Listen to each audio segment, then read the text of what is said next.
This is my ranking of legendary indie games that I've played, based purely on my personal experience. Each one is placed from masterpiece to trash, depending on how creative the ideas are, how strong the gameplay feels, and how much impact each game leaves overall.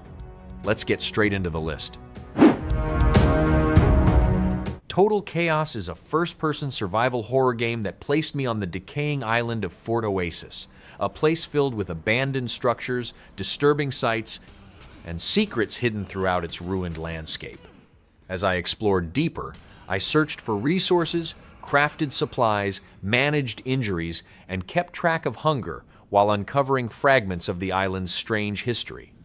Combat combined firearms with brutal melee encounters, allowing me to use light attacks, heavy strikes, parries, and thrown objects to gain an advantage against hostile creatures. Notes, recordings, and environmental storytelling slowly revealed what happened to the island without explaining everything at once. Each new area introduced unsettling locations and unpredictable threats, making exploration feel risky even during quieter moments. For those reasons, it ends up in the good tier. The Case of the Golden Idol put me in the role of an investigator, piecing together a series of strange deaths linked by a powerful artifact and generations of family conflict. Every scenario presented a snapshot of a crime scene, where I examined bodies, searched belongings, read documents, and studied conversations to understand who was involved and what had occurred. The gameplay relied heavily on deduction, asking me to connect clues and fill in missing information rather than simply collecting evidence. As I moved through new cases, the story expanded beyond murder investigations into conspiracies involving greed, political struggles, secret groups, and supernatural powers connected to the Golden Idol. Each mystery introduced fresh characters and details that gradually built a larger narrative across the entire game. My final spot for it is the excellent tier. Animal Well began with me wandering through a dark and mysterious underground world where curiosity was often the key to making progress. I explored a huge, interconnected map packed with hidden routes, unusual creatures, environmental puzzles, and secrets waiting behind nearly every corner. Rather than fighting enemies, I relied on a growing collection of tools that interacted with the world in creative ways, opening new paths and revealing discoveries that were easy to miss. Exploration constantly rewarded experimentation, encouraging me to revisit older locations and uncover things I had overlooked before. The story remained largely in the background, letting environmental details and strange events build intrigue as I moved deeper into the well. Every new discovery seemed to lead to another mystery, making the adventure difficult to put down. My final spot for it is the excellent tier. Bug Fables: The Everlasting Sapling introduced me to a colorful world of insects where 3 explorers set out on a quest tied to a legendary relic with mysterious powers. As I progressed through Bulgaria, I visited different regions filled with puzzles, hidden paths, side activities, and characters who played a role in the larger adventure. Battles used a turn-based system that rewarded timing, allowing me to strengthen attacks and block damage through well-placed button presses. Each member of the team brought different skills to combat and exploration, creating opportunities for strategy both inside and outside of fights. The story mixed humor, mystery, and character development while gradually revealing more about the kingdom and the treasure everyone was searching for. With all that in mind, I'm placing it in the great tier. CULTIC placed me in a brutal battle against a dangerous cult, sending me through forests, mines, mansions, cathedrals, and other hostile locations packed with enemies and secrets. The gameplay combined fast movement with intense gunfights, letting me slide, jump, throw dynamite, and switch between weapons depending on the situation. Combat rewarded accuracy, especially headshots, while different enemy types forced me to adjust my approach throughout the campaign. The arsenal stayed grounded with pistols, rifles, shotguns, and explosives, but each weapon felt powerful and satisfying to use. Environmental storytelling and scattered notes slowly revealed details about the cult and the strange horrors surrounding it without relying on lengthy cutscenes. Combined with its dark atmosphere, memorable level design, and relentless action, this goes straight into the masterpiece tier.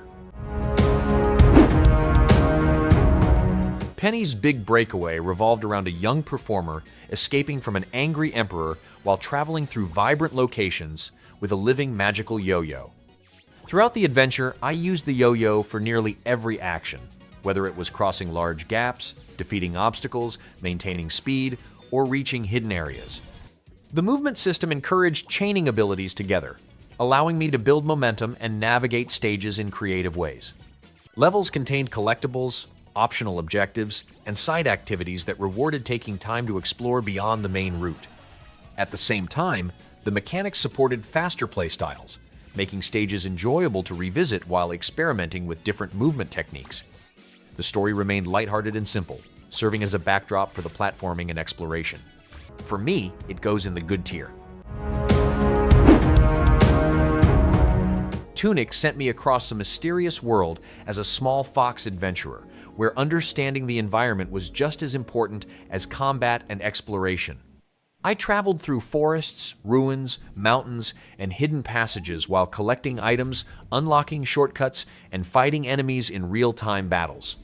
Much of the progression came from discovering pages of an in-game instruction manual, which slowly revealed mechanics, clues, maps, and secrets that changed how I approached the adventure. The story was intentionally cryptic, encouraging me to piece together its meaning through observation rather than direct explanations. Exploration constantly rewarded curiosity, with puzzles, hidden treasures, and optional mysteries scattered throughout the world. Even after reaching the ending, there were still deeper secrets and challenges waiting to be uncovered. That places it in the excellent tier. Shadow Gambit: The Cursed Crew transported me into a supernatural pirate adventure where strategy and stealth were the keys to success. I assembled teams from a roster of undead pirates, each bringing unique powers that opened different ways to approach missions. Some could teleport across obstacles, others manipulated enemies, created distractions, or removed targets without raising alarms. Every mission area was packed with patrol routes, guarded objectives, hidden paths, and opportunities to combine abilities in creative ways. The game encouraged experimentation through its quick save system, letting me test risky plans and refine them after mistakes. Beyond the tactical gameplay, the story followed the crew's hunt for magical treasures while staying one step ahead of a relentless inquisition. As a result, this finds a home in the excellent tier. Tactical Breach Wizards blended turn-based tactics with a modern fantasy setting where a team of spellcasting operatives carried out dangerous missions against armed enemies. Before each encounter, I positioned my squad at different entry points, then used their unique abilities to control the battlefield, move opponents, and create opportunities for powerful combinations. Every character had a distinct role, ranging from pushing enemies through windows to swapping positions across the map or creating magical clones. Missions were built around compact arenas packed with environmental interactions, encouraging me to use both my abilities and surroundings to complete objectives efficiently. Between operations, the story introduced a memorable cast, plenty of humor, and a larger conspiracy that gradually unfolded over time. That leaves it sitting in the masterpiece tier. Look Outside placed me in the middle of a mysterious crisis where staying alive inside a corrupted apartment building became my main goal. I spent much of my time exploring rooms, collecting supplies, meeting unusual residents, and uncovering clues about the strange force affecting everyone around me. Every trip away from my apartment involved risk, since resources were limited and dangerous creatures could appear at any moment. Managing weapons, food, crafting materials, and healing items became an important part of surviving longer expeditions through the building. Combat used a turn-based system, while exploration constantly introduced new monsters, hidden areas, and unexpected events that changed how I approached future decisions. The mystery developed gradually through environmental storytelling, conversations, and discoveries that encouraged me to keep pushing forward. That places it in the excellent tier. Tempest Rising presented a large-scale war between rival factions, competing for control of a powerful resource that had reshaped the world after a global conflict. Throughout the campaign, I built bases, expanded resource operations, trained armies, and directed forces across a variety of mission types. The strategy systems were easy to understand at first, but battles became more demanding as different unit abilities, upgrades, and tactical decisions started playing a larger role. Each faction offered its own technology, military units, and combat style, encouraging me to adapt my approach depending on the mission. The story unfolded through briefings, cinematics, and campaign objectives, gradually revealing deeper threats beyond the war itself. Alongside its strong visuals and fast-paced combat, this ultimately settles into the Great Tier. UFO 50 felt like uncovering an entire lost era of gaming, offering dozens of different experiences bundled together inside a fictional retro game collection. As I browsed through the library, I found platformers, role-playing games, shooters, puzzle adventures, strategy titles, sports games, and many other genres. Each designed as if it were its own complete release. Every game came with unique mechanics, controls, and ideas, making the process of discovering new favorites a major part of the experience. Some titles encouraged careful exploration and progression, while others focused on fast-paced action or solving increasingly difficult challenges. The collection constantly rewarded curiosity, since moving from one game to another often revealed something completely unexpected. Thanks to its creativity, variety, and endless sense of discovery, this finds its place in the excellent tier. Crow Country put me on the trail of a missing businessman, leading me through a shut-down theme park hiding far more than abandoned rides and empty attractions. While exploring the park, I searched for important items, unlocked restricted areas, and pieced together clues that slowly revealed what had happened behind the scenes. The map connected different locations in clever ways, encouraging me to revisit older sections whenever I obtained a new key item or solved a puzzle. Survival horror mechanics played a major role, with limited ammunition and healing supplies forcing me to carefully manage resources during encounters with unsettling creatures. Notes, environmental details, and character interactions gradually expanded the mystery while introducing new questions along the way. For those reasons, it ends up in the Great Tier. Pizza Tower followed Peppino Spaghetti as he raced through a bizarre tower filled with enemies, obstacles, and increasingly chaotic challenges in an effort to save his pizza shop. Movement was the heart of the experience, allowing me to sprint at high speed, smash through walls, chain attacks together, and maintain momentum across entire stages. Each level introduced its own mechanics, transformations, and gimmicks that changed how I approached platforming and exploration. Beyond simply reaching the end, I could hunt for hidden rooms, treasures, collectibles, and extra objectives that rewarded mastering every corner of a stage.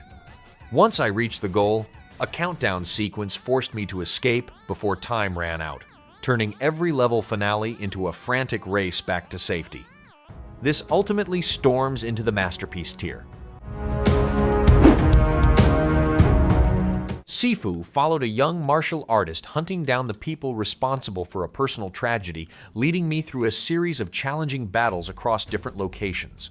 Every encounter tested my ability to read enemy attacks, time defensive moves, and respond with precise strikes rather than relying on reckless aggression.